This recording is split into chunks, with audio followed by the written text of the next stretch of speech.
नित्यं ध्यायन्ति योगिनः कामदं मोक्षदं चैव ओंकाराय नमो नमः।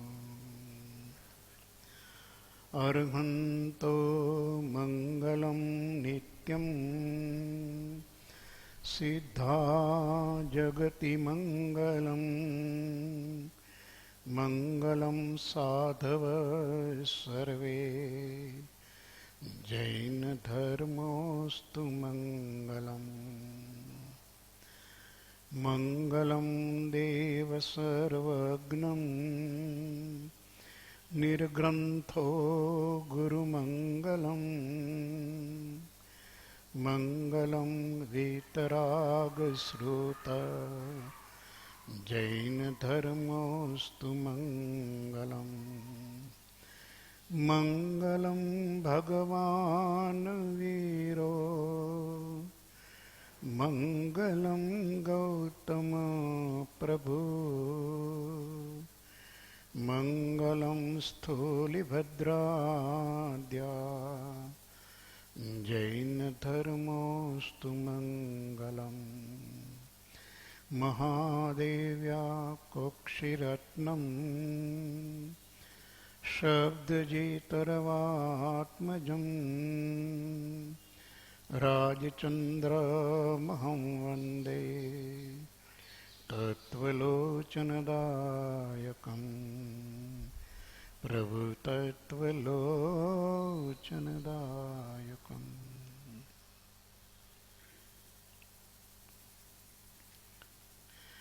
શ્રીમદ રાજચંદ્ર જ્ઞાન મંદિર રાજકોટ રવિવાર તારીખ 29 માર્ચ 2015 શ્રીમદ રાજચંદ્ર વચનામૃતજી ક્રમવાર પત્ર સ્વાધ્યાય પત્રાંક 720।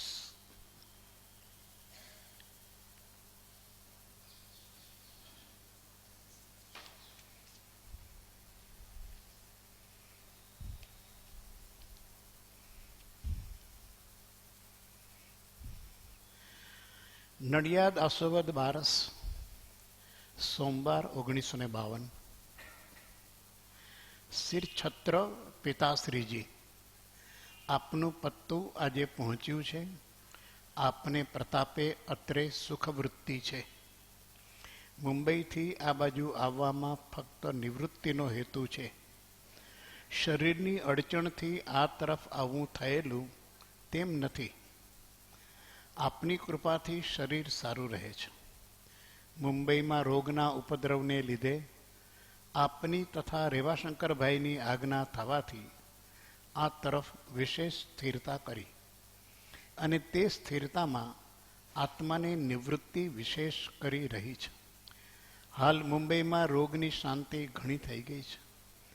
સંપૂર્ણ શાંતિ થયે તે તરફ જવાનો વિચાર રાખ્યો છે અને ત્યાં ગયા પછી ઘણું કરીને ભાઈ મનસુખને આપના તરફ થોડા વખત માટે મોકલવાનું ચિત્ત છે, જેથી મારી માતુશ્રીના મનને પણ ઘોટશે। આપના પ્રતાપે નાણું મેળવવાનો ઘણું કરીને લોભ નથી, પણ આત્માનું પરમ કલ્યાણ કરવાની ઈચ્છા છે। મારી માતુશ્રીને પાય લાગણું પ્રાપ્ત થાય, બેન જબક તથા ભાઈ પોપટ વગેરેને યથાયોગ્ય છોરું રાયચંદના દંડવત પ્રાપ્ત થાય। કૃપાળુદેવ બહુ લાંબા સમયથી મુંબઈથી નીકળી ગયા છે અને એ રાડજમાં ચાતુર્માસ, પછી વડવાની અંદર 8 દિવસની સ્થિરતા, મુનિશ્રીના ખેદના કારણે વસોમાં સ્થિરતા, ત્યાંથી આણંદ, ત્યાંથી નડિયાદ, આખો ક્રમ ચાલે છે અને આસો મહિના સુધી આ વાત પહોંચી છે। આત્મસિદ્ધિ લખાઈ ચૂકી છે અને હવે ત્યાર પછી આ પત્ર વમાણિયા મુકામે પિતાશ્રી રવજીભાઈ ઉપર લખાયેલો છે। પિતાશ્રીને એમ હશે કે આની તબિયત બરોબર નથી એટલે મુંબઈથી કામ ધંધો છોડી અને નિવૃત્તિમાં છે એટલે કે છે કે આ તરફ આવવામાં ફક્ત નિવૃત્તિનો હેતુ છે. શરીરની અડચણથી આ તરફ આવવું થયેલું તેમ નથી. અમને શરીરમાં કોઈ તકલીફ નથી અને એના કારણે અમે અહીંયા લાંબો સમયથી આ બાજુ છીએ એમ નથી, પણ અમારો હેતુ નિવૃત્તિનો છે. આપની કૃપાથી શરીર સારું રહે છે. મુંબઈમાં રોગના ઉપદ્રવને લીધે આપની તથા રેવાશંકરભાઈની આજ્ઞા થવાથી આ તરફ વિશેષ સ્થિરતા કરી અને તે સ્થિરતામાં આત્માની નિવૃત્તિ વિશેષ કરી રહી છે. વાસ્તવિક કદાચ તાત્કાલિક જવાનું હશે, પરંતુ મુંબઈની અંદર મહામારીનો પ્રકોપ થયો અને રેવાશંકરભાઈ અને રવજીભાઈ બંનેની એવી ઈચ્છા, આગ્રહ કે કૃપાળુ દેવે હમણાં મુંબઈ તરફ જવું નહીં, અને કહે છે કે એ તમારી આગ્રહને માન આપીને અમારી નિવૃત્તિ આ તરફ વિશેષ રહી છે અને એમાં અમને સ્થિરતા થઈ છે અને સ્થિરતામાં આત્માની નિવૃત્તિ વિશેષ કરી રહી છે. આપણને શરીરની નિવૃત્તિ અને આત્માની નિવૃત્તિ આ કંઈ ફરક સમજાય તો સારું છે. ઘણીવાર લોકો નિવૃત્ત હોય છે, કાંઈ કામ હોતું નથી, સાવ નવરા ધૂપ જેવા, પણ એથી કરીને એ આત્માની નિવૃત્તિમાં છે એવું ખરું? શરીરની નિવૃત્તિ છે, હાથ પગને કોઈ કામ નથી, કર્મેન્દ્રિયોને માટે કોઈ કામ નથી, પણ ભાવ સ્વરૂપ એવો આત્મા એ પોતાના ભાવમાં રહે છે કે અન્ય ભાવમાં ચાલ્યો જાય છે. આત્માની નિવૃત્તિ એ બધી જગ્યાએથી પાછો વળીને પોતાના ભાવમાં ઠરવું, સ્થિર થવું એ આત્માની નિવૃત્તિ છે. કૃપાળુદેવ કહે છે કે અમને આત્માની નિવૃત્તિ વિશેષ કરી રહી છે. તો આ જે વાત છે, પ્રવૃત્તિ, નિવૃત્તિ, આ બધા શબ્દ પ્રયોગ આપણે કરીએ, નિવૃત્તિમાં જવાનો પ્રયત્ન પણ કરીએ, પણ જ્યારે જ્યારે આપણે નિવૃત્તિમાં ગયા છીએ ત્યારે એ કદાચ સાંસારિક બાહ્ય પ્રવૃત્તિ ફેર થયો છે, એમાં પ્રવૃત્તિમાં નિવૃત્તિ આવી હશે, પણ આત્માની નિવૃત્તિનો વિચાર ક્યારેય આપણે કરી શક્યા નથી. બંને તત્વ જુદા છે, બંને અસ્તિત્વ જુદા છે, તો બંનેની નિવૃત્તિ પણ જુદી છે. અહીંયા એ આપણને ખ્યાલ કરે છે કે અમે સ્થિરતા કરી, પણ એ સ્થિરતામાં આત્માની નિવૃત્તિ વધારે છે. ક્યાંક આપણે ગયા હોય અને પછી કોઈ પણ પ્રકારનો વરસાદ, તોફાન, અશાંતિ, એને કારણે ઘરે જલ્દી પાછા ન ફરીએ અને 1-2 દિવસ વધારે રોકાવાનું થાય, તો ઉચાટ કેટલો હોય? એ શાંતિથી રોકાણા હોય? જરાય નહીં. એની નિવૃત્તિ પણ પ્રવૃત્તિથી પણ વિશેષ હાનિકારક હોય, કેમ કે ત્યાં આત્માની નિવૃત્તિ નથી. કે સમજો કે 2 દિવસ રોકાઈ જવું પડ્યું, કોઈ નિવૃત્તિ સ્થાનમાં ગયા અને રોકાઈ ગયા, તો એનું ચિત્ત, એનું મન ત્યાં સ્થિરતાને પામે નહીં. એના મનોવ્યાપાર તો વધતા જ જાય. ભાવ સ્વરૂપ જે આત્મા છે એની શાંતિ, એની નિવૃત્તિ એ હજુ આપણને ઓછી પકડમાં આવે છે.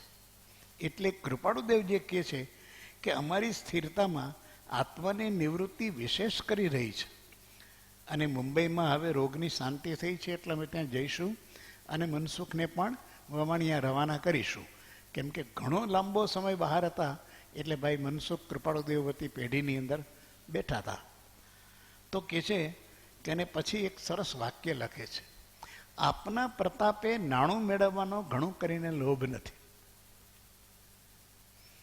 અમારે ને તો પેઢી તરફ જલ્દી પાછું ફરવાની ચિંતા થાય, અને જે ધંધામાં હોય એને કંઈ કોઈનો આગ્રહ કે રોકાઈ જાજો તમે તો પણ એક કામ આવે નહીં. કેમ કે જેને કમાવાની લગ્ની લાગી છે એને કોઈ કહે 2 દિવસ રોકાઈ જાઓ તો પણ મારા વિના ઓફિસમાં ચાલે એમ નથી, મારા વિના એક કઈ પ્રવૃત્તિ ચાલશે નહીં. એટલું બધું એનું તાદાત્મ્ય હોય છે સંસારની પ્રવૃત્તિ સાથે, એ પોતે બહાર રહી શકતો જ નથી. એટલે કહે છે કે અહીંયા તો પોતે કહે છે કે અમારી મનસ્થિતિ કેવી છે, અમારી મનસ્થિતિ નાણું મેળવવાનો ઘણું કરીને લોભ નથી. સૌભાગભાઈને પણ લખે છે કે જગત આખું પ્રવૃત્તિ કરે છે એ લેવાને માટે કરે છે અને આની પ્રવૃત્તિ દેવાને માટે કરે છે. અમે તો સંસારથી ઋણમુક્ત થવા માગીએ છીએ. પૂર્વે જે જે પરમાણુઓ ભેળા કર્યા છે એ બધાને ચૂકવી દેવા છે. કશું જ બાકી રાખવું નથી. બધી ફાઇલો બંધ કરવી છે. બધા સંબંધોની ફાઇલો બંધ કરવી છે. સ્ત્રીનું માગણું, રવજીભાઈનું માગણું, અન્ય જે કાંઈ આત્મીય છે એનું, એ બધાને ચૂકવાઈ જાય. એના ઉપર એની સતત દ્રષ્ટિ છે. એટલે પોતાનો નિજનો કોઈ અંતર રસિક ભાવ પ્રવૃત્તિમાં નથી. હોય તો એટલું જ છે કે આ આત્માને ઋણાનુબંધના જે કરજ છે એ ચૂકવાઈ જાય એની ચિંતા કદાચ રહેતી હશે. એ સિવાય કોઈ વાત રહેતી નથી. તો નિવૃત્તિ પ્રવૃત્તિનો જો આપણે આ અર્થ સમજી શકીએ તો ઘણીવાર આપણે નિવૃત્તિમાં પણ અધિક પ્રવૃત્તિ કરતા હોય છે. એટલે એમાં આત્મધ્યાન ઓછું, આત્મચિંતન ઓછું, એમાં આત્માને લગતી સાધના ઓછી, વધારે પડતું જીવ વિચારોના ચકડોળે ચડી જાય છે. કાંઈ ન કરતો હોય તો આપણે ત્યાં શબ્દ સરસ છે કે નવરો છે એ તો નખો જ વાળે. લોકોને કહેવા માટે કે હું નિવૃત્ત છું, ક્યાંય જતો નથી, મારે કાંઈ નથી, પણ તું નવરો ટણક બેઠો છો એમને. કોકના ઓટલા ભાંગે છે અને જો કંઈ તને પ્રસંગ મળે તો કોઈનું નખો જ વાળી દેવો છે. અહીંયા નિવૃત્તિ આત્માની નિવૃત્તિ છે અને અમને નાણું મેળવવાનો લોભ નથી, પણ આત્માનું પરમ કલ્યાણ કરવાની ઈચ્છા છે. તો અમને જ્યારે જ્યારે અવકાશ મળે ત્યારે અમારું લક્ષ્ય આત્મકલ્યાણ છે. તો આત્માનું ચિંતન, આત્માનું મનન, આત્માનું નિધિધ્યાસન, આત્માની અનુપ્રેક્ષા, આ જ અમારું કામ છે. આત્માનું ધ્યાન જેટલો સમય મળે, જેટલો અવકાશ મળે પ્રવૃત્તિમાંથી, એ જે નિવૃત્તિ મળે એ આત્માની નિવૃત્તિ તરફ એનું પ્રયાણ છે. કારણ કે એને જે બહારની પ્રવૃત્તિમાં 2 પૈસા મળે કંઈક કરીએ તો એ 2 પૈસા મેળવવાનો લોભ નથી. એટલે પણ આત્માનું પરમ કલ્યાણ કરવું છે. પરમ કલ્યાણનો અર્થ એ કે આત્મા સદા સદૈવ સંસારના બંધનોથી છૂટે. એને પરમ કલ્યાણ કહે છે કે પરમ કલ્યાણ કરવાની ઈચ્છા છે. પછી તો એને માતુશ્રીને પગે લાગવાની વાત કરી છે, જબક પોપટને યાદ કર્યા છે અને છોરું રાયચંદના દંડવત પ્રણામ પ્રાપ્ત થાય. 721 નડિયાદ આસોવદ અમાસ 1952. આસોવદ એકમથી નડિયાદમાં પ્રભુશ્રીની સ્થિરતા છે, કૃપાળુદેવની, અને એક સ્થિરતામાં આત્મસિદ્ધિનું સર્જન થયું છે.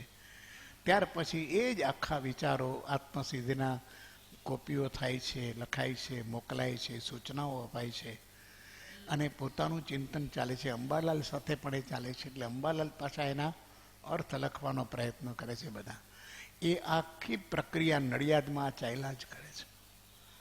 અહીંયા 721ની અંદર એ લખે છે, સૌભાગભાઈ ઉપરનો આ પત્ર છે. શ્રી ડુંગરને આત્મસિદ્ધિ મુખપાઠે કરવાની ઈચ્છા છે. તે માટે તે પ્રત એમને આપવા વિશે પૂછાવ્યું તો તેમ કરવામાં અડચણ નથી. શ્રી ડુંગરને એ શાસ્ત્ર મુખપાઠે કરવાની આજ્ઞા છે, પણ હાલ તેની બીજી પ્રત નહીં ઉતારતા આ પ્રત છે તે ઉપરથી જ મુખપાઠે કરવા યોગ્ય છે. અને હાલ આ પ્રત તમે શ્રી ડુંગરને આપશો, તેમને જણાવશો કે મુખપાઠે કર્યા પછી પાછી આપશો, પણ બીજો ઉતારો કરશો નહીં.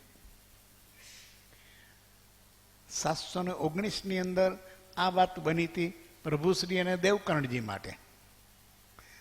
ત્યાં સૂચના આપવાનું થયું હતું કે દેવકર્ણજીને બહુ ઈચ્છા છે તો કોઈ વાંધો નહીં, આત્મસિદ્ધિ દેવકર્ણજીને જો કદાચ અવગાહવાનું મન થતું હોય તો ભલે થાય, પણ એને માટે શરત છે. એને શરત છે કે આ સત્પુરુષનો હું નિશ્ચય ક્યારેય છોડીશ નહીં, અને છોડીશ તો મેં આત્માર્થ ત્યાગ્યો. આટલે હદ સુધીની જેની સત્પુરુષ પ્રત્યેની નિશ્ચયપૂર્વકની પરમ દ્રઢ શ્રદ્ધા કરાવે અને પછી પણ એને અવગાવવી હોય તો લલુજી મહારાજની વિદ્યતામાનતામાં અવગાવવાની, સ્વતંત્રપણે સ્વચ્છંદપણે નહીં. કેટલી બધી વાત અને કેટલા બધા પ્રિકોશન્સ જેને આપણે કહીએ જ્ઞાની પુરુષો લેતા હોય છે. કેમ કે જ્ઞાની પુરુષોના અંતઃકરણમાં એટલી બધી કરુણા છે કે આ જે કંઈ વાત છે એનાથી જીવનું પરમ કલ્યાણ થાય, એનું પરિણમ થાય, એનું પરિણમન થાય, પરિણતિ થાય, એ વાતને સમજે. એ માત્ર વિદ્વતાનો વિષય નથી. એટલે કે છે કંઈ વાંધો નહીં, આવો એને નિશ્ચય કરાવજો પેલા દેવકર્ણજીને, અને પછી તમારી વિદ્યાતામાં એને આત્મસિદ્ધિની પ્રત આપવાની તો નથી જ. અહીંયા ડુંગરભાઈ છે સૌભાગભાઈના સાથીદાર. કૃપાળુદેવને બધાની સ્થિતિનો ખ્યાલ છે એટલે લખે છે કે ડુંગરને મુખપાઠ કરવાની ઈચ્છા હોય તો આજ્ઞા છે. જો એને ભાવ આવે તો આત્મસિદ્ધિ મુખપાઠ કરે, પણ તમારી પાસે જે પ્રત છે એ એમને આપજો અને એ પ્રત ઉપરથી એ મુખપાઠ કરે તો વાંધો નહીં, પરંતુ એમને જણાવજો કે મુખપાઠ કર્યા પછી એ પ્રત પાછી આપે અને એમાંથી કાંઈ ઉતારો કરે નહીં. સૂચના છે. કેટલી આ બધી સૂક્ષ્મ સૂચનાઓ છે. ઘણીવાર આપણને જ્ઞાનીઓના સંકેત, આગ્રહ સમજાય નહીં. આપણી પાસે એવી ઉપયોગની તીવ્રતા નથી, ગંભીરતા નથી, એટલે એ વસ્તુ પકડાય નહીં. બહુ ઊંચાછણાપણું ને સપાટી ઉપરનું આપણું બધું ચિંતન હોય ને, ત્યાં કંઈક વસ્તુની ડેપ્થનેસ આવે, ડેપ્થ આવે, ત્યાં આપણે તો અકળાઈ જાય. કારણ કે અહમને એટલું બધી ચોટ લાગે છે કે એ સહન નથી કરતું, એ જીરવી શકતો જ નથી. આવી સૂચનાઓ આવું મને કહેવાનું, આવું મારા માટે. કૃપાળુદેવે એ વાત લખીને સૌભાગભાઈને પણ કોઈ બીજો વિકલ્પ ન આવે, ડુંગરને પણ ન આવે. આ બધા તો શાસ્ત્રના પાઠી હતા. 30 વર્ષ ત્યાં રોજ શાસ્ત્રના સત્સંગ કરનારા લોકો હતા, યોગ માર્ગના અભ્યાસુ હતા. એમને કૃપાળુદેવે એક વાક્ય લખ્યું.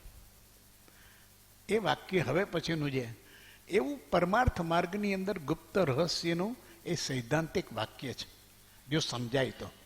એમાં લખ્યું છે, જે જ્ઞાન મહાનિર્જરાનો હેતુ થાય છે તે જ્ઞાન અનધિકારી જીવના હાથમાં જવાથી તેને અહિતકારી થઈ ઘણું કરી પરિણમે છે. ફરીથી, જે જ્ઞાન મહાનિર્જરાનો હેતુ થાય છે તે જ્ઞાન અનધિકારી જીવના હાથમાં જવાથી તેને, એ જીવને અહિતકારી થઈ ઘણું કરી પરિણમે છે. જ્ઞાનની શક્તિ એ છે કે મહાનિર્જરાનો હેતુ છે. જ્ઞાન એટલું શુદ્ધ પવિત્ર, જ્ઞાન એટલું સામર્થ્યવાન છે, એનું પરિણામ તો આ જ થાય, બીજું કંઈ થાય નહીં. પણ જ્ઞાન કેના હાથમાં ગયું? અનધિકારી.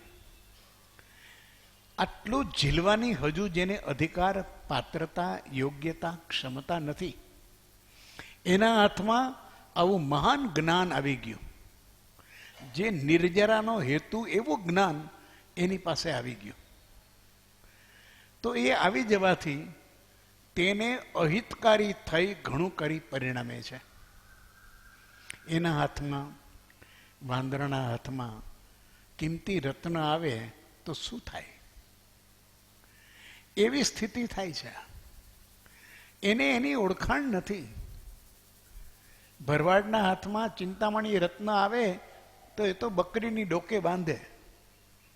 એથી વધારે એની લાયકાત નથી, એની સમજદારી નથી, એની અવસ્થા નથી કે કયું જ્ઞાન મારા હાથમાં છે, આપનાર કોણ છે, એ જ્ઞાનની સત્તા શું છે.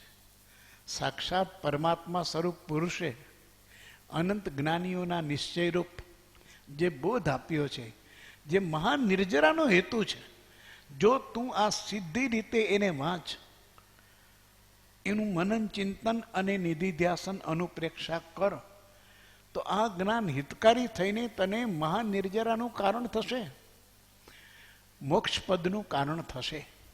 આજ નહીં તો કાલ. પણ આ કારણ બનશે, કારણ થશે તો કાર્ય ઉત્પન્ન થવાનું ને થવાનું. પણ હેતુ જ નહીં આપીએ. હજુ જીવને કલ્યાણ પ્રાપ્ત થવામાં કલ્યાણના હેતુઓ મળવા જોઈએ. હેતુ જ જો આપણે નહીં આપીએ તો જીવનું કલ્યાણ ક્યારેય થવાની સંભાવના છે નહીં. કે જે આ જ્ઞાન છે એ મહાન નિર્જરાનો હેતુ છે. પણ જો અનધિકારી જીવના હાથમાં આવે, આ અધિકારી અને અનધિકારી એને કૃપાળુદેવે આત્મસિદ્ધિમાં આત્માર્થી અને મતાર્થી એમ શબ્દ વાપર્યો છે. હોય મતાર્થી તેહને થાય ને આત્મલક્ષ. મતાર્થી જીવને આવું જ્ઞાન, આત્મા, આત્મસિદ્ધિ બધું હાથમાં આવે પણ એને આત્મલક્ષ હોય જ નહીં, એને થાય જ નહીં. કેમ કે એની અનધિકારીપણું છે. નહીં કશાયુપ શાંતતા, નહીં અંતર વૈરાગ્ય, સરળપણું ન મધ્યસ્થતા, એ મતાર્થી દુર્ભાગ્ય. એનું દુર્ભાગ્ય છે, એનું અનધિકારીપણું છે. આવું અનધિકારીપણું હોય તો જ્ઞાન ગમે તેવું પ્રબળ હોય, સાક્ષાત તીર્થંકરનું વાક્ય પણ એને ઉપકારી થઈ શકે નહીં.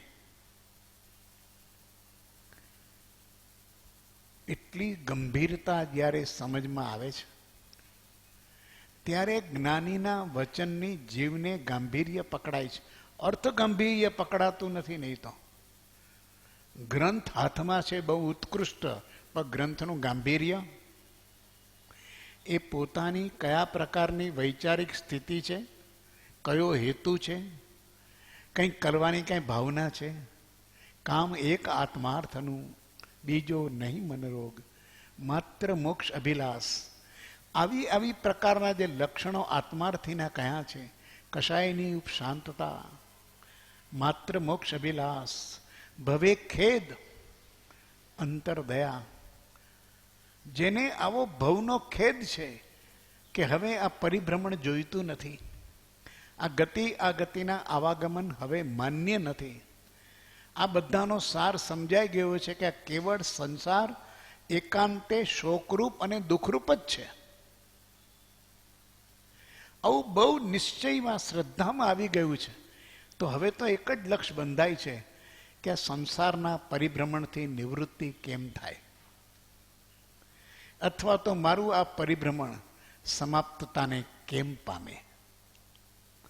આવી જેની અંતરની ઈચ્છા જાગી છે, આ એની પાત્રતા છે. એને ક્યાંયથી જો કાંઈ મળશે તો એને ઓર આનંદ, એની પ્રસન્નતા, એને કોઈ જ્ઞાની પુરુષનો બોધ મળે, સત્પુરુષનો યોગ મળે તો એને એમ થાય કે મારે જગતમાં હવે કંઈ મેળવવા જેવું છે જ નહીં. બસ સત્પુરુષના ચરણમાં આખો 3 લોકનો વૈભવ એને દેખાય છે.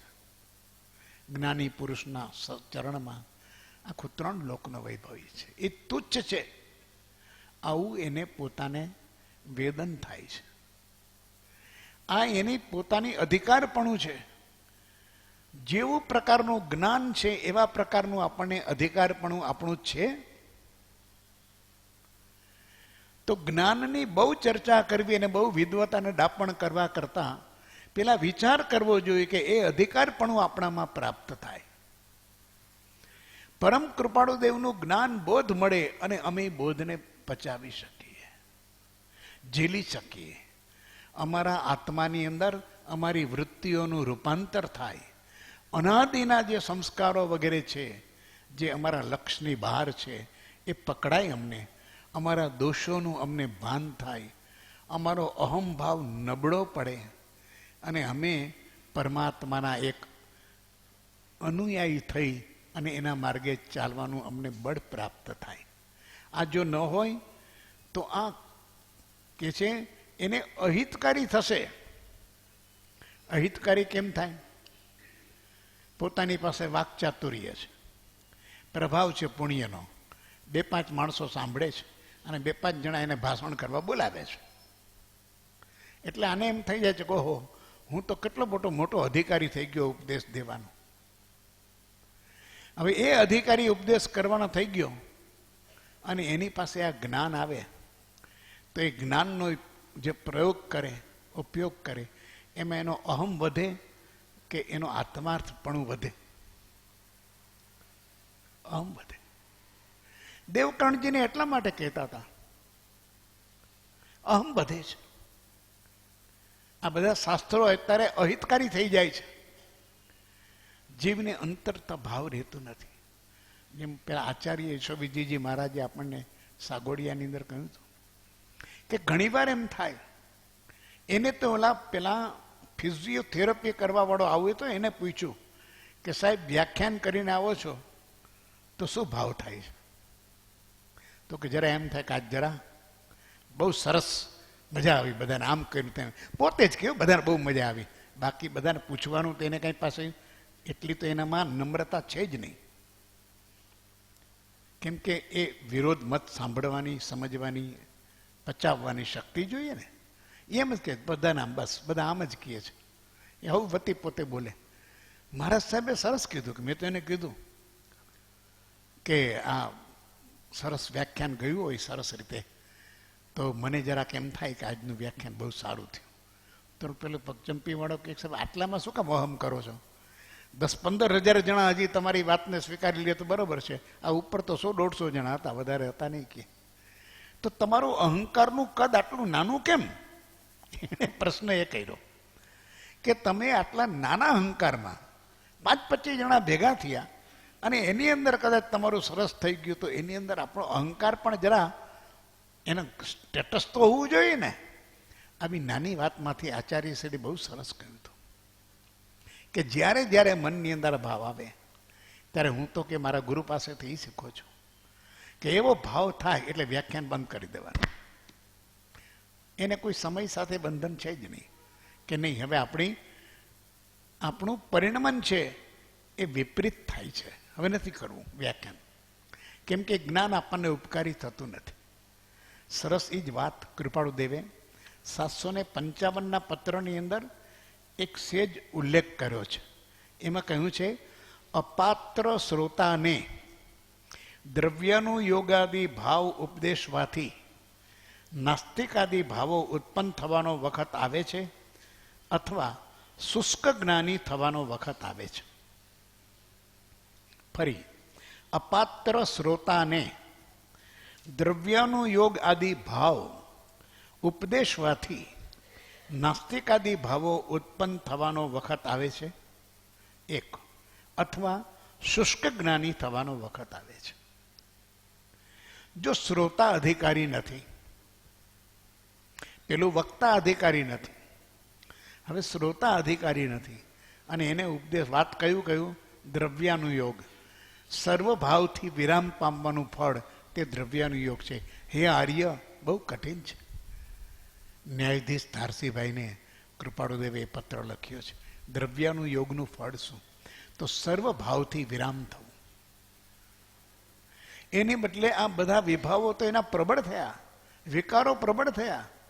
આ તો હવે ધરતી ઉપર એના પગ રહેતા નથી અને જાયલો જલાતો નથી. હવે તેને 4 જણા સેવા કરવા જોઈએ. કેવી સ્થિતિ થાય છે? દ્રવ્યાનું યોગના 2 બોલ શીખી ગયો તો એની અંદર આ જીવને અને સામે અપાત્ર શ્રોતા હોય તો સ્થિતિ એ થાય છે નાસ્તિકાદી ભાવો ઉત્પન્ન થાય. કારણ કેવળ દ્રવ્યની વાતની અંદર આત્મા ખાતો નથી, પીતો નથી, કંઈ કરતો નથી, એને કંઈ બંધ લાગતો નથી, એને કોઈ દ્રવ્ય બીજું એનું કંઈ કરી શકે નહીં. આ કર્મ પણ પરદ્રવ્ય છે. શું આત્માનું બગાડવાનું હતું? જલસા કર, શીરાપુરી ખા અને મોજ કર. ઈટ, ડ્રિંક એન્ડ બી મેરી. ખા પીને જલસા કર. આ દ્રવ્યાનુયોગનો એને સમજાવ્યું છે કે આત્માનું આ વાત છે કે શુદ્ધ દ્રવ્ય છે અને આ દ્રવ્યને બીજું કાંઈ કરી શકતું નથી, એમાં કંઈ બીજું દ્રવ્ય આવી શકતું નથી, એને કોઈ બાંધી શકતું નથી. કૃપાળુ દેવે કીધું એની આ બધી અવસ્થાને એક જ ગાથામાં વર્ણવી કે બંધ મોક્ષ છે કલ્પના, ભાખે વાણી માહી અને વર્તે મોહાવેશમાં અને વર્તન તો મોહના આવેશમાં છે, જ્ઞાનના ઉપયોગથી નથી. મોહનો આવેશ છે, અને મોહનો આવેશ છે તો વિકાર છે, વિભાવ છે, વિકૃતિ છે, વૃત્તિનો વિકાર છે. એના આધાર ઉપર જીવે છે અને વાતો મોટી મોટી કરે છે જ્ઞાનની. નાસ્તિક થયો છે. હવે એને કોઈ બોધની અંદર શ્રદ્ધા રહી નથી, કોઈ સદવ્યવહારમાં પણ શ્રદ્ધા નથી, અને એને નિષ્ફળ માને છે, અનુપયોગી માને છે કે કાંઈ જરૂર નથી, આત્માને તો કાંઈ નથી. ક્રિયા કોણ કરે છે? કાંઈ આત્મા થોડી કરે છે. દેહ કરે છે તો દેહને દેહની ક્રિયાનું ફળ મળે. દેહ જડ છે, ક્રિયા જડ છે, એનું ફળ જડ છે. એમાં આત્માને શું થાય? આવા નાસ્તિકાદી ભાવો અને શુષ્ક જ્ઞાની થવાનો વખત આવે, જો એને આ પ્રકારના એના અધિકારની બહાર વસ્તુ સમજવામાં આવે અથવા સમજાવવામાં આવે તો આ સ્થિતિ થાય. એટલે જે જ્ઞાન મહાનિર્જરાનો હેતુ થાય છે, તે જ્ઞાન અંધકારી જીવના હાથમાં જવાથી તેને અહિતકારી થઈ ઘણું કરી પરિણમે છે. આ સ્થિતિ છે જીવની. શરૂઆતમાં પ્રભુએ એટલા માટે 4 જ પ્રત 4 વ્યક્તિને મોકલાવી, એમની સાથે જે એનો આત્માર્થનો સંબંધ હતો તે. એમાં સૌભાગભાઈ પણ છે, પ્રભુશ્રી પણ છે, એની સાથે સતત રહેનાર અંબાલાલ પણ છે, અને પેલા માણેકચંદ ઝવેરી પણ છે, જે એના સાથે ધંધામાં ભાગીદાર છે. પણ એ જાણે છે માણેકચંદભાઈની આખી વૃત્તિ આત્મકલ્યાણની છે, અને એની સાથે એટલા માટે જ છે કે આ પુરુષ સાથે રહેવા મળે તો એ ધંધામાં ભાગીદાર થયા છે કે જેથી કરીને આપણું આત્મકલ્યાણ થાય. ભાગીદાર તો રેવાશંકરે હતા, પણ આત્મસિદ્ધિની પ્રત રેવાશંકર નથી મોકલાવી. ક્યાંય કોઈ વાત સમજવા જેવી છે. જ્ઞાની પુરુષની એક એક ચેષ્ટાની અંદર કંઈ ને કંઈ ગંભીર એવો આશય રહેલો છે. એ આશય ઉપરથી, અને એણે પણ એને માણેકભાઈએ એણે પણ અર્થ લખીને મોકલ્યા છે. અને પરમ કૃપાળુ દેવના દેહોત્સર્ગ પછી 7 વર્ષે મુંબઈમાં પહેલા વહેલી શોક સભા મળી. 57 થી 64 મળી પહેલા વહેલી, અને મુનિશ્રી ચારિત્ર વિજયજી મહારાજના અધ્યક્ષપણાની છે. આવું ઇતિહાસમાં અદ્ભુત બનાવ બને છે કે એક ગ્રહસ્થીની શોક સભા, એના માટે એના પ્રમુખ સ્થાને, સભાના પ્રમુખ સ્થાને એક આચાર્ય બિરાજે છે. ચારિત્ર વિજયજી મહારાજના પ્રમુખ સ્થાને મુંબઈની અંદર સભા મળી. એમાં માણેકચંદ ઘેલાણીનું જે પ્રવચન છે, એ પ્રવચન એ શ્રીમદના રજત જયંતિના પ્રવચનોની એક પુસ્તિકા બહાર પાડી છે. એમાં વાંચો ત્યારે ખ્યાલ આવે કે આની શું પાત્રતા હતી. એટલે આત્મસિદ્ધિની પ્રત એની પાસે કેમ ગઈ હશે. સૌભાગભાઈનું તો સમજાય, પ્રભુશ્રીનું સમજાય. અને અહીંયા બંને જગ્યાએ દેવકણજી માટેનો પણ એમને વાત મૂકી જુદી છે, અને ડુંગરભાઈ માટે મૂકી વાત એ પણ જુદી છે. આ જ્ઞાનીના આશયને સમજવા માટે સૂક્ષ્મતાથી, ગંભીરતાથી જો ચિંતન કરીએ તો પ્રત્યેક વસ્તુની અંદર ભેદ, રહસ્ય, મર્મ સમજાય કે જ્ઞાનીની કેવી કરુણા હોય છે કે ભૂલે ચૂકે કોઈ જીવ મોક્ષના માર્ગથી અવળો ન થઈ જાય, એને અહિતકારી ન થાય, અને એનામાં નાસ્તિકતા ન આવે, એ શુષ્ક જ્ઞાની ન બની જાય. આ અમારું આત્મસિદ્ધિનું શાસ્ત્ર હાથમાં આવે અને પંડિત બની જાય, અને પંડિત બને એને ચારે બાજુ શ્રીમદની આત્મસિદ્ધિનું થેલામાં નાખીને ચારે બાજુ ફેરા કરે કે મોટો મહાન છું. પરિણતિ સાથે સંબંધ છે. જ્ઞાનને માત્ર પાંડિત્ય સાથે સંબંધ નથી. એટલે કે છે કે અહિતકારી થઈને ઘણું કરીને પરિણમે છે. પછી કે છે કેવી રીતે આ લખ્યું સાહેબ, તમે લખો એમ. તો કે શ્રી સૌભાગ પાસેથી આગળ કેટલાક પત્રોની નકલ કોઈ અનધિકારીના હાથમાં ગઈ છે. પ્રથમ તેમની પાસેથી કોઈ યોગ્ય માણસ પાસે જાય, અને પછીથી તે માણસ પાસેથી અયોગ્ય માણસ પાસે જાય, એમ બનવાનો સંભવ થયેલો અમારા જાણવામાં છે. અગાઉ પત્રો લખાતા સૌભાગભાઈ ઉપર. સૌભાગ્યના પત્રોમાં તો કૃપાળુદેવે પોતાનું અંતર ઠાલવી દીધું છે. એકદમ નિષ્પક્ષતાથી, નિખાલસતાથી પોતાનું હૃદય વલોવી દીધું છે. હવે એ વાત સૌભાગ્ય માટે છે. સૌભાગ્ય એને સમજી શકશે, સૌભાગ્ય એનું સંવેદન કરી શકશે. તો એની પાસેથી પત્રો કોઈ પાસે ગયા અને એની પાસેથી પાછા કોઈ બીજા અહીંયા ગયા ત્યારે યોગ્ય અને પછી પાછા કોઈ અયોગ્ય. એ પત્રો લઈને એણે એ સમયે ટીકાઓ શરૂ કરી કે જુઓ આ શ્રીમદ જ આમ લખે છે, આ એનું લખાણ છે. આ વાત ન પકડાય, ન સમજાય, કેટલો અનર્થ થાય અને જીવને કેટલું અહિતકારી થાય. જ્ઞાનીઓને તો કરુણા એ જીવની જે કંઈ નીચી દશા થાય છે એની છે કે આ જીવ અમારી પાસેથી કંઈ પામી ન શક્યો, અમારા પત્રોનો બોધ ભલે એને ન થયો, ન સમજાયો, પણ એની અંદર ઝીલી ન શક્યો, સમજી ન શક્યો. તો એને કારણે એની જ્ઞાનીની આશાતના એણે લખી છે. દેવકર્ણજીને કહ્યું છે કે અમને કાંઈ વાંધો નથી, તમને પરમાત્મા અહમ બ્રહ્માસ્મિ કહ્યું, એમાં કાંઈ બાદ નથી, તમે કહો છો એ સત્ય છે. પણ તીર્થંકરોની અસાધના થાય છે, જ્ઞાની પુરુષની અસાધના થાય છે. જે પુરુષ પરમાત્મા કક્ષાનો છે એની ચર્ચામાં તમે એના વાક્યો ગમે તેમ આડાઅવડા મૂકીને કહો કે એને આમ કીધું છે, તો તમે એની અસાધના, અવર્ણવાદ, અવજ્ઞા કરો છો. અને જીવને અનંતાનુબંધી કર્મ જે બંધાય છે એ આ જ્ઞાનીની અવજ્ઞા, જ્ઞાનીની આશાતના અને જ્ઞાનીની અવર્ણવાદ, એમાં જેટલા બંધાય છે એટલા બીજા ક્યાંય બંધાતા નથી.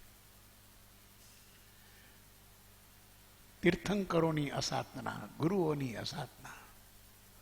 તો એ વાતને એને એટલી બધી આ જ્ઞાનીઓ એટલા માટે બહુ સાચવીને પગલું ભરે છે. એની ઈચ્છા છે કે અમારાથી જગત કંઈક સમજે, જગત પામે. અમે પામ્યા છીએ. અમારી ઈચ્છા એ જ છે કે જગતના જીવો પણ આ સંસારની બેડીમાંથી મુક્ત થાય. પણ એની બદલે, મુક્ત થવાની બદલે કોઈ જીવ અવળે માર્ગે ચડી જાય તો જ્ઞાનીને એની કરુણા કરી છે કે એક જીવને પમાડી શકીએ તો બરાબર છે, પણ એક જીવ જો પાછો પડતો થાય તો જ્ઞાનીને એનું દુઃખ અને દર્દ ઘણું હોય છે. એ આપણે કૃપાળુ દેવના પત્રો વાંચીશું તો ખબર પડશે. જેના ઉપર લખ્યા છે, ક્યારેક કૃપાળુ દેવના પત્રોની અંદરની આવી વેદનાઓ જોવા મળે કે આટલું સ્પષ્ટ કહેવા છતાં સમજાતું નથી. એ લીમડીના ઠકોર અંગે હોય, એ મુનિ પ્રત્યેનો બીજા મુનિ હતા સ્થાનકવાસી, એના પ્રત્યે હોય. એ કહે છે કે આ એવી પ્રવૃત્તિમાં પડ્યા છે, માર્ગની વિરાધના કરી રહ્યા છે. સાક્ષાત તીર્થંકરનું વાક્ય પણ એના કલ્યાણનું કારણ થાય એમ નથી, એવી પરિસ્થિતિમાં પડ્યા છે. ઘણીવાર પ્રસંગ આવે છે કે સાહેબ અમે તમારી પાસે મોકલીએ, તમે એને કંઈક સમજાવો. કૃપાળુ દેવની અંદર ત્યારે એનો વેદના છે એ પત્રોને જો વાંચીએ ખળભળી ઉઠીએ. ઓહો, કેટલી અમને વેદના છે. એક જીવ પામે તો એનો પરમ આનંદ છે, પણ એક જીવ અવળે માર્ગે ચડે એ જ્ઞાનીથી સહન થતું નથી. એટલે અહીંયા એને રિસ્ટ્રિક્શન મૂક્યા કે કોઈને પણ આપશો નહીં, કહેશો નહીં. તમારી કહેવાની ક્ષમતા હોય તો બોલજો, નહીં તો નહીં બોલતા, મૌન રહેજો. કે ના ભાઈ, આ વાતને હું કહી શકું એમ નથી, આ મારી ક્ષમતા નથી. જે જ્ઞાન મહાનિર્જરાનો હેતુ થાય છે તે જ્ઞાન અનધિકારી જીવના હાથમાં જવાથી તેને અહિતકારી થઈ ઘણું કરી પરિણમે છે. અને આ શુષ્ક જ્ઞાનવાદ જે ચાલે છે, નૈવાદ જે ચાલે છે, એની અંદર આવું વિતરાગનું જ્ઞાન જે અનેકાંતના આધાર ઉપર ઊભું છે અને નૈવાદને લઈને જેને એકાંતી અને એકાંગી બનાવ્યું છે, એ આત્મસિદ્ધિ લઈને પણ માત્ર જ્ઞાનીઓની આસાપના સિવાય બીજો ધંધો કરતા નથી. પંડિતોના તમે પ્રવચનો સાંભળજો તો લખશે કે કૃપાળુદેવની આ ગાથામાં આ સિદ્ધાંતની ભૂલ છે, આ ગાથામાં આ સિદ્ધાંતની ભૂલ છે. આવું ડાપણ એની પાસેથી સાંભળવા મળશે. શું કહેવું એને? એ લખે કે કેવડીને વંદન વ્યવહાર હોય નહીં, અને આ કૃપાળુદેવે આ ગાથામાં લખ્યું છે એ સિદ્ધાંતની વિરુદ્ધ છે. આવું કંઈક જગ્યાએ આવા લખે. દ્રષ્ટિકોણ માત્ર એકાંગી, માત્ર એક નહીંથી જેની વિચાર દ્રષ્ટિ સંકુચિત થયેલી છે, એને તો અહિતકારી થાય છે અને એને તો એ રીતે જ પરિણમે છે. એની પાસેથી ક્યારેય યોગ્ય ભૂમિકાએ યોગ્ય વાત, જ્યાં જ્યાં જે યોગ્ય છે ત્યાં સમજવું, તે એથી વધારે સમજવાનો પ્રયત્ન નહીં કરવો, એથી ઓછું સમજવાનો પ્રયત્ન નહીં કરવો, એથી કીધું છે એથી અવળું સમજવાનો પ્રયત્ન નહીં કરવાનો. એક કહ્યું છે પણ આપણી ભૂમિકાને આપણને લાગે કે આપણું કામ નથી તો આપણે રોકાઈ રહેવું, આપણે શાંત થવું. પણ પ્રતિવાદની ભૂમિકામાં ન જવું. આ બધા વિનયના માર્ગ છે. એવો માર્ગ વિનય તણો ભાખ્યો શ્રી વિતરાગ. જાણતો હોય ગુરુ કરતા પણ વધારે કેવડી થઈ ગયો હોય, છતાં પણ એને ગુરુ પ્રત્યેનો એનો વિનય, વિનય એટલે પગે લાગવું, નમસ્કાર કરવા, ખમાસણું દેવું એ નથી. આ પંડિતોની ભાષામાં તો વિનય શું એ ખબર નથી. વિનય છે એ અંતરથી બહુમાન છે. કોઈ જ્ઞાની ભલે ગ્રસ્થ અવસ્થામાં હોય, વ્યવહારમાં હોય, તો પણ એ જ્ઞાન છે, પરમાત્મા સમ જ્ઞાન છે, આનું જ્ઞાન નિર્મળ છે, એના પ્રત્યે બહુમાન થવું આ વિનય છે. આ વિનય પ્રભુશ્રીએ બતાવ્યો. કૃપાળુદેવનું મિલન થયું ખંભાતના ઉપાશ્રયમાં અને જઈને તરત જ એને પગમાં પડી ગયા. અરે કેમ તમે મુનિ આ પગમાં પડો છો? પ્રભુ, અમારા મનની અંદર ભાવના ઉભરા આવે છે.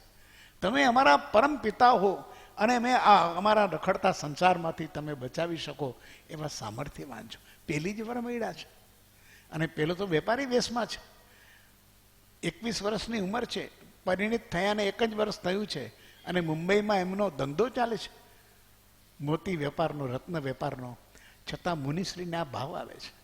સૌભાગભાઈને આ ભાવ આવે છે. જેતપુરની પેઢીમાં ત્યાં જ ખમાસણું દે છે. દેવાની વાત આપણે કહેતા નથી કોઈ, તમે કોઈ આ બધાને આવું દીધા કરો, પણ મનમાં જે ભાવ આવે આ વિનય છે. બહુમાન જે આવે, એકવાર સત્યની ઓળખ થાય, એકવાર દશાની ઓળખ થાય અને દશા પ્રત્યે એને બહુમાન જાગે, આ વિનય છે. એવો કેવડી હોય તો પણ એ વિનય ક્યારે ભૂલે નહીં, એવો વિતરાગનો માર્ગ છે. સમજે કોઈ સૌભાગ્ય, કોઈક સમજશે. આ પંડિતોની તો શું દશા છે, એ શું સમજી શકવાના હતા? એની કક્ષા શું છે? જે શબ્દોની અંદર અને તર્કમાં જે રમતા હોય અને શબ્દની અંદર જઈ શકતા ન હોય, એનું કામ નથી. જ્ઞાન જ્ઞાનના આશયથી ઓળખાય, જ્ઞાન જ્ઞાનના હેતુથી ઓળખાય. જ્ઞાન શબ્દથી, વ્યાકરણથી, તર્કથી ન ઓળખાય. કોઈ એના આધાર ઉપર કોઈ મૂકે કે જેવું આ પુસ્તકમાં આમ લખ્યું છે ને આમ લખ્યું છે, અને હવે આપણે ચાલો ભાષાશાસ્ત્રની દ્રષ્ટિએ, તર્કશાસ્ત્રની દ્રષ્ટિએ, ન્યાયશાસ્ત્રની દ્રષ્ટિએ, વ્યાકરણ શાસ્ત્રની દ્રષ્ટિએ સમતુલા એની ન હોય. જ્ઞાન આશયથી પકડાય, જ્ઞાન હેતુથી પકડાય. કહેનાર પુરુષ કોણ છે, કઈ દશામાં એણે કહ્યું છે અને શા હેતુથી કહ્યું છે, આ સમજમાં તમે આવે છે. જ્ઞાનીનું અંતઃકરણ વાંચતા આવડે, એને જ્ઞાનીનો બોધ વાંચતા આવડે.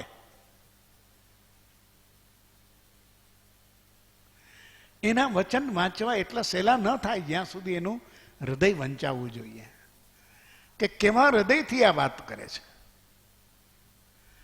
એક કરુણાના અવતાર છે, કેવળ કરુણા મૂર્તિ છો, દિનબંધુ દિનનાથ. પ્રભુશ્રી પાસે પેલો આવે છે અને ખેડૂત છે કે સાહેબ મને કાંઈ ખબર પડતી નથી, આ શું તમે માંડ્યું છે? આ બધું અમને કંઈ કંઠસ્થ થઈ રહેતું નથી. રોજ તમે આશ્રમમાં અમને નિત્યકર્મ એટલો બધો કરાવો છો, આમાં અમને કાંઈ યાદ રહેતું નથી. પ્રભુશ્રી તો કરુણાનો અવતાર હતા ને, એટલે એણે કીધું કે બોલ તને શું યાદ રહીએ છે? તો કે સાહેબ મને તો 20 દોહા યાદ નથી રહેતા.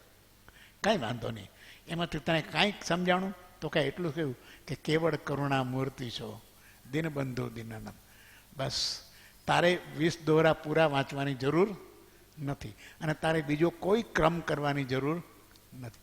તો આ જ ભાવના ભાવ કે મારો પ્રભુ કેવળ કરુણાનો અવતાર છે. એટલે એનું એક એક વાત, એનો એક એક વિચાર, એનું એક એક વચન અને એનો શ્વાસોશ્વાસ આ જગતના કલ્યાણ માટે છે. વર્ધાના આશ્રમની અંદર વિનોબાજીના ભાઈ આ વાંચતા હતા વચનામૃત, અને સ્વાતંત્ર્ય સેનાનીઓનું સંમેલન મળ્યું હતું અને લોકોએ ટીકા કરી. સ્વાતંત્ર્ય સેનાની તેમ માને છે ને કે અમે દેશને આઝાદી અપાવી છે, એટલે એના મગજની અંદર તો બધી રાય ભરાઈ ગઈ હતી. એક જણાએ ઉઠીને પ્રશ્ન કર્યો કે અત્યારે સ્વાતંત્ર્યની અને દેશની વાત કરો શ્રીમદ રાજચંદ્રે શું કર્યું હતું? અને એના વચનામૃત ત્યાં વાંચ્યો છો. ત્યારે બાળકો બા વાંચતા હતા, વિનોબાજી બેઠા હતા બાકીના બધાને સમજવા માટે કે ભાઈ આપણી આધ્યાત્મિકતા નહીં હોય તો આપણે આ દેશનું પણ કલ્યાણ નહીં કરી શકીએ. તો બાળકોબાજીએ વિનોબાજી સામે જોયું કે આને શું કહેવું. બાળકોબાજીએ પોતાની રીતે કહ્યું કે આ ગાંધીજીને મળ્યા હતા, અહિંસા સત્ય વગેરે જે છે એ કહે છે મેં કુંડા ભરી ભરીને શ્રીમદ જીવનમાંથી અહિંસા અને સત્યનું પાન કર્યું છે.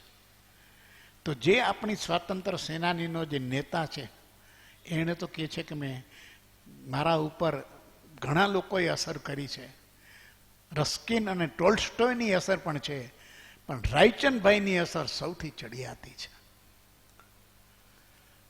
જે આ કહે છે તો તમે શું આપણે સમજી શકશો? પછી વિનોબાજીએ કીધું કે હવે એ કામ મારું નથી આ ચર્ચામાં પડવાનું. હું તો એમ કહું છું કે શ્રીમદ જેવા પુરુષોનું આ ધરતી ઉપર આવવું અને શ્વાસોશ્વાસ લેવા, એમાં જ આ ધરતીનું કલ્યાણ છે. ખ્યાલ આવે છે?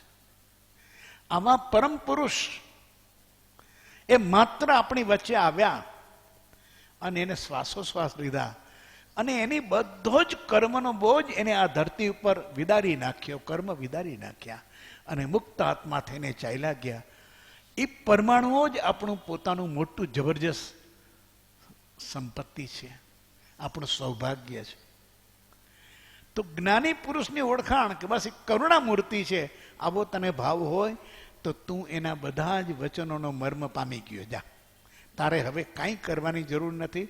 તને નિત્યક્રમ યાદ રહેતોય ભલે, ન રહેતોય ભલે, તું એક આટલી માત્ર ભગવાનની માળા કર્યા કરજે કે તમે કેવળ કરુણા મૂર્તિ છો, દિનબંધુ દિનનાથ.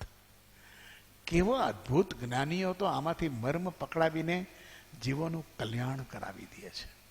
એટલી તાકાત. સૌભાગ પાસેથી આવા પત્રો ગયા હોય, ક્યાંક ક્યાંક આવા પત્રો વાંચી રાખ્યા હોય, ક્યાંક ક્યાંક આવા પત્રોની. હું મુંબઈ ગયો હતો,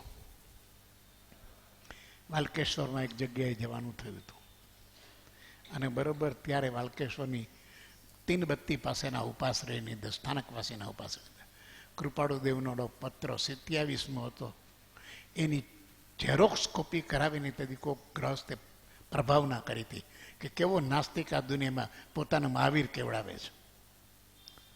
એટલું જ વાક્ય એની અંદર આવતું હોય કે અત્યારે હું સર્વજ્ઞ સમાન સ્થિતિમાં ઝીલું છું. આ બધું છે એની અંદર. પણ તમે સંદર્ભ અને સંગતિ વિના કોઈ વાત વાંચો તો તમને એ વાત નહીં પકડાય. અને આને આટલો નકાર ઊભો કરવા માટે થઈને આવેશ છે ને, સંપ્રદાયના આવેશ છે, પંથના આવેશ છે, મુનિઓને પણ પોતાના ગચ્છના આવેશ છે. એટલે તરત જ બધી પ્રભાવના કરી હતી.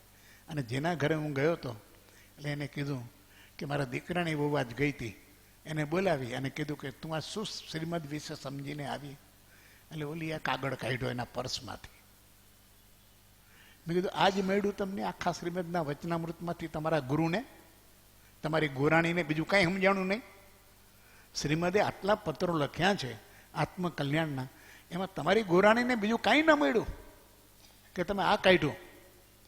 કે જેમાં તમને એનો સંદર્ભની ખબર નથી, એની સંગતિની ખબર નથી, અને તમે એકાંતે આવી કોઈ વાત પકડી લ્યો, એની રજૂઆત કરો અને ઓથોરિટી આપો. આવું જ બને છે. રાજકોટમાં એકે બોલાવ્યો તો મને, હું તો જોકે જતો જ નથી, આવા ધંધામાં પડવાની કડાકૂટ કરવાની કાંઈ જરૂર જ નથી. અને બોલાવીને પછી કે આમ વાંચો તો આમ વાંચો તો આ પત્ર સમજાવો તો. મને ખબર હતી કે બધા ચાળા ચાલે છે. આપણે બચાવીએ કે કૃપાળુદેવે તો આત્મકલ્યાણની વાતો કેટલી મસ્ત કીધી છે, કેવી ગંભીરતાથી કીધી છે. એ બધી વાત કર્યા કે છે, પછી કે છે બહુ સરસ તમે સમજાવ્યું, પણ આખરે આ તો બધા છદમસ્તક કહેવાય ને કે માર્ગ તો કેવડીનો છે ને કે હવે શું સમજાવું. મેં કીધું એટલા માટે મને બોલાવ્યો તો તમે? 5 વાર વાહી લાગી ગયા હતા. 2-4 સાવકો બહુ યાદ કરે છે, બહુ યાદ કરે છે, મા સતી બહુ યાદ કરે છે, એને બહુ ભાવના છે. કાંઈ ભાવના હોતી નથી. આ બધા ચાળા છે. અપવાદને બાદ કરતા બાકી બધાના સંપ્રદાયના આવેશ અને આવેગ, અને એને કારણે જ્ઞાની પુરુષોની આશાપનાનું આપણે નિમિત્ત બની જઈએ. એને આવું જ કેવું હોય બધું. સૌભાગભાઈને પણ તે સમયે આ મુનિઓ હતા, અને સૌભાગભાઈ ત્યારે કહ્યું તો કહ્યું કૃપાળુ દેવે, મુનિને સમજાવવાની માથાકૂટમાં તમે ન પડો. બસ આટલું જ સમજાયું કે આ તમને તમારા માટે બસ છે. તમને અમારા પ્રત્યે ઘણી શ્રદ્ધા છે, અમે સાક્ષાત પરમાત્મા રૂપ હશું એમ સૌભાગભાઈને લાગે છે, પણ તમે મુનિને સમજાવવાની કડાકૂટ કરવાનું છોડી દો. ક્યારેક આ સમજવું પડે છે. આવશે એક પત્ર બહુ સરસ આવે છે. કૃપાળુદેવે કહ્યું છે કે ક્યાં કોની સાથે કેટલો વ્યવહાર રાખવો, કેટલું બોલવું, કોને કેટલું કહેવું, એ આ કાળના પ્રભાવમાં રહીને સમજવા જેવું છે. નહીં તો મુમુક્ષુ જીવ ખોટી મુશ્કેલીમાં મુકાશે અને આમાં નિમિત્તનું પોતે નિમિત્ત બની જશે. બહુ મુશ્કેલી છે. એટલે સૌભાગ પાસેથી એ પત્ર કોઈ ગયો ત્યારે પહેલા યોગ્ય માણસ પાસે ગયો, અને ત્યાંથી અયોગ્ય માણસ પાસે જાય એમ બનવાનો સંભવ થયેલો અમારા જાણવામાં છે.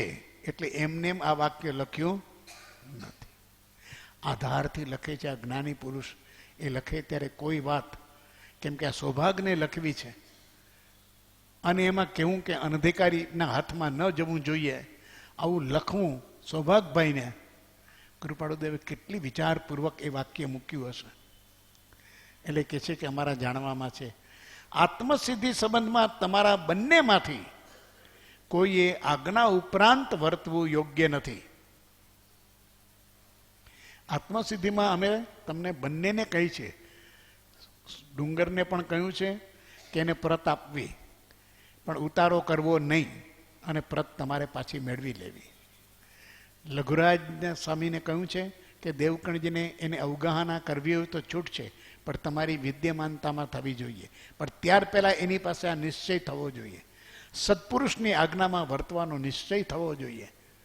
ક્યારેય પણ એનું એને આવી રીતે માનીશ તો મારા આત્માર્થને મેં ત્યાગ્યો, આવો એને ભાવ જ્યારે ઉત્પન્ન થાય, પરમ પુરુષ પ્રત્યેનો પરમ ભક્તિનો ભાવ, તો એ અવસ્થામાં તમારી હાજરીમાં એને આપજો. એક એક જગ્યાએ આવી સૂક્ષ્મ મર્યાદાઓ કૃપાળુદેવે બહુ મૂકી છે.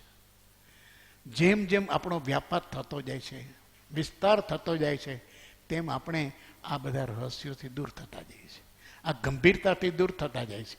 કારણ કે કૃપાળુદેવ કરતાં વચમાં આપણે આવી જાય છે, અને જ્યારે આપણે આવી જાય ત્યારે એ એક એક પડે પડે અનર્થ થવાનું સર્જાયેલું છે. આટલી જાગૃતિ એ રાખવી પડે. એટલે વચનામૃત એ બોધ પરમ પુરુષનો અને બોધની વિચારણા કરવામાં ઘણી ઉપયોગની જાગૃતિ હોય.